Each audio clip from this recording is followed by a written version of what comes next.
juga diperiksa bahwa sebanyak 130 orang tim pemeriksa hewan diterjunkan pemerintah Kota Bandung jelang perayaan Idul Adha 1443 Hijriah. Tim yang terdiri dari dokter hewan dan petugas Dinas Ketahanan Pangan atau DKPP Kota Bandung tersebut ditugaskan untuk menyisir kantong-kantong perdagangan hewan kurban di 30 kecamatan yang ada di ibu kota Jawa Barat, di tengah wabah penyakit mulut dan kuku atau PMK. Selain melakukan pemeriksaan hewan secara menyeluruh, tim seperti dijelaskan Kepala DKPP Kota Bandung Gin Ginanjar, usai melepas tim pemeriksa hewan di kawasan Sekemala pada 17 Juni, juga ditugaskan untuk mengawal rantai distribusi penjualan hewan ternak.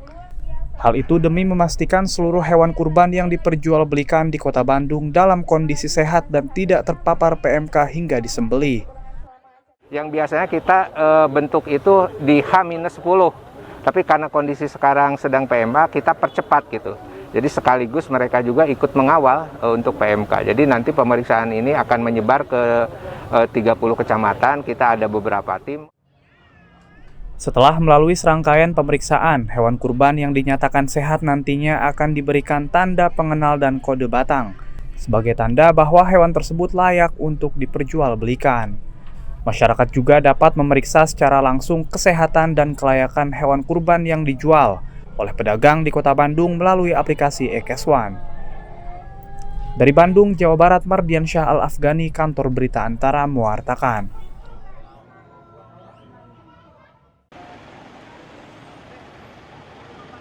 Saat ini masih terdapat 20 provinsi dan 239 kabupaten kota di Indonesia yang masih menggunakan Undang-Undang Republik Indonesia Serikat (RIS) sebagai alas hukum pembentukannya.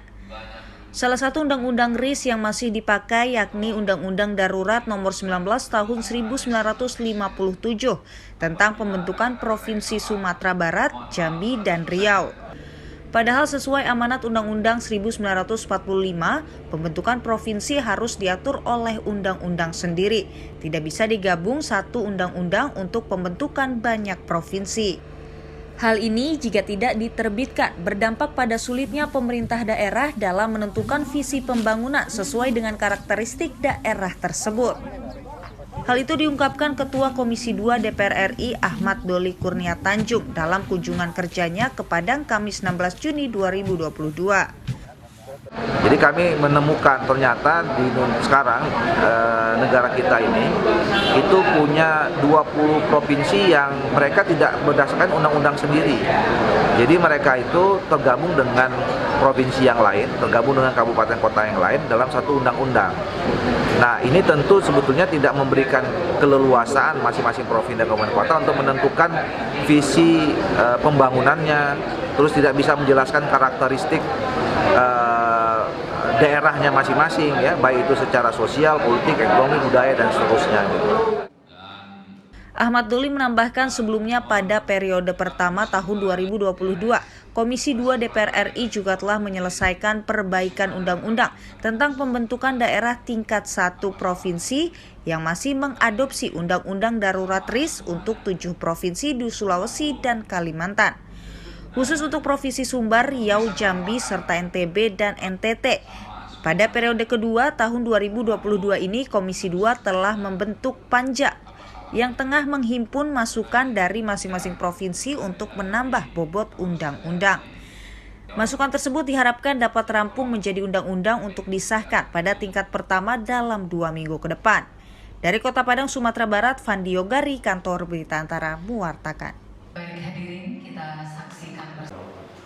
Tim gabungan Balai Gakum Kementerian Lingkungan Hidup dan Kehutanan KLHK Wilayah Sumatera bersama Balai Konservasi Sumber Daya Alam BKSDA dan Polda Sumbar mengamankan puluhan opsetan atau satwa liar yang telah diawetkan berstatus dilindungi.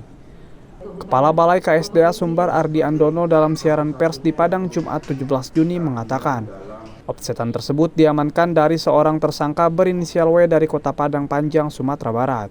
Selain opsetan, pihaknya juga mengamankan beberapa bagian seperti kulit, kuku, dan gigi hewan-hewan yang dilindungi yang ditemukan di rumah tersangka. Kasus ini terungkap setelah tim melakukan pemeriksaan tempat kerja untuk pengawetan satwa milik pelaku. Merasa curiga, tim melakukan penggeledahan dan berhasil menemukan opsetan satwa liar serta beberapa kulit dan bagian hewan lainnya. Salah satunya ialah kucing emas dengan nama ilmiah Caracal aurata yang merupakan satwa dilindungi karena populasinya yang masuk dalam kategori terancam punah. Ini totalnya tadi 24 ya. Kalau awalnya itu kan kita tengkorak harimau, kulit harimau, kuku dan gigi. Karena itu yang paling dicari orang. Dari situ kita kembangkan, ternyata di dalam rumahnya cukup banyak sekali. Seperti itu. Ancamannya? Ancamannya 5 tahun penjara dan 200 juta. Sementara pelaksana tugas Direktur Pencegahan dan Pengamanan KLHK Sustio Iryono mengatakan, harus ada upaya pencegahan agar hal ini tidak terjadi ke depannya. Sebab jika masyarakat terus seperti ini, selain akan menimbulkan kerugian ekonomi, juga akan memberikan dampak kerugian ekologi, tidak hanya bagi Indonesia, akan tetapi dunia. Ya kan kesadaran masyarakat terutama, karena ada nilai ekonomiknya. Sehingga tadi ditekan berapa sih valuasinya, nanti kalau dirilis dilematis juga. Wah ternyata nilainya tinggi, ya, ini yang juga menjadi soal. Jadi kami coba bagaimana mendorong aspek pencegahan. Seperti tadi Pak Ardi ngomongkan bahwa banyak wali negari yang concern di Sumatera Barat itu. Ya sana yang harus didorong masyarakat, kesadaran masyarakat supaya menjaga kawasannya dan juga apa yang menjadi satwa-satwa yang dihormati. Sustio menambahkan untuk mengamankan lingkungan hidup dan kawasan hutan di Indonesia, dalam beberapa tahun ini KLHK telah melakukan 1.804 operasi pengamanan lingkungan hidup dan kawasan hutan di Indonesia, di mana 403 diantaranya operasi tumbuhan dan satwa liar.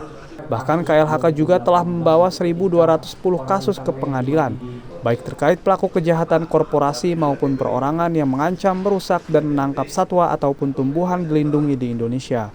Dari Kota Padang, Sumatera Barat, Fandi Yoga di Kantor Berita Antara mewartakan.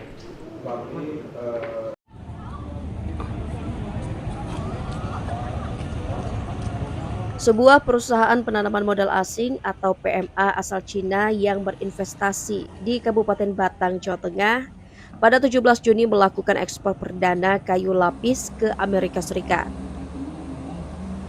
Di mana perusahaan dengan nama PT Java Wood Indonesia itu mengirimkan 3.800 lembar kayu lapis yang dikemas dalam 5 truk kontainer dengan nilai $200.000 Amerika Serikat. Penjabat Bupati Batang Lani Dwi Rejeki mengungkapkan keberhasilan ekspor produk kayu lapis ke Amerika tersebut tidak saja berkontribusi terhadap pendapatan asli daerah, tapi juga memutar ekonomi masyarakat setempat karena bahan baku kayu lapis memanfaatkan kayu lokal dan 2.000 pekerja yang merupakan warga sekitar. Yang tadi saya sampaikan juga pesan dari Pak Bupati dari dulu itu menyampaikan juga untuk perhatian ataupun memperhatikan masyarakat di sekitar pabrik, memberdayakan tenaga kerja yang ada di sekitar pabrik untuk bisa bekerja di perusahaan ini. Sebelum memenuhi permintaan pasar ekspor, PT JWI rutin memasok pasar domestik sebanyak 200 hingga 210 kontainer. Dengan adanya dukungan dari pemerintah, diharapkan perusahaan-perusahaan yang ada di Kabupaten Batang bisa lebih maju dan berkembang. Untuk itu, Lani pun menyebut tidak akan mempersulit, utama dalam hal perizinan.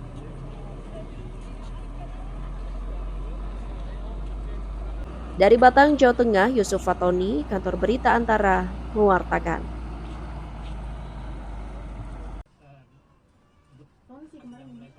Pencemaran udara merupakan salah satu masalah di wilayah perkotaan. Merujuk data IQ Air pada Jumat 17 Juni, kualitas udara di Jakarta sempat di posisi pertama kota berkualitas udara buruk di dunia. Sektor transportasi menjadi penyumbang utama polusi udara di Jakarta. Oleh sebab itu, uji emisi menjadi cara untuk mengantisipasi polusi udara oleh kendaraan bermotor. Sebagaimana disampaikan oleh Kepala Bidang Pengendalian Dampak Lingkungan Dinas Lingkungan Hidup DLH, Yusiono, saat ditemui di kantornya pada Jumat 17 Juni. Salah satunya adalah dengan melakukan uji emisi untuk dapat mengendalikan emisi yang dikeluarkan oleh gas buang kendaraan mereka. Dan dengan terkendalinya emisi yang dikeluarkan oleh kendaraan mereka, artinya kita bisa mengendalikan pencemaran udara yang ada di DKI Jakarta. Pemprov DKI Jakarta mewajibkan uji emisi untuk sepeda motor dan mobil dengan usia pakai 3 tahun ke atas. Salah satu pemilik kendaraan, Esti Oktaviani, ikut serta dalam pemeriksaan uji emisi. Menurut Esti, uji emisi harus dilakukan oleh pemilik kendaraan bermotor sebagai bentuk kepedulian terhadap lingkungan. Menurut aku mempengaruhi banget, tapi termasuk tergantung juga bagaimana kepedulian masing-masing individu juga ya gitu. Maksudnya ya kalau memang udah ada kesadaran, misalkan mobilnya terasa gimana-gimana banyak asapnya atau gimana ya sebaiknya memang uji emisi gitu. Hingga saat ini baru sekitar 600.000 kendaraan di ibu kota yang sudah lulus uji emisi. Jumlah ini masih sangat kecil untuk total jumlah kendaraan yang ada di Jakarta, sehingga belum berdampak besar untuk pencegahan polusi. Dinas Lingkungan Hidup Jakarta berharap masyarakat dapat ikut serta dalam uji kendaraan untuk berkontribusi dalam mengendalikan gas buang yang dihasilkan dari kendaraan. Dari Jakarta, Soni Namura, Kantor Berita Antara mewartakan.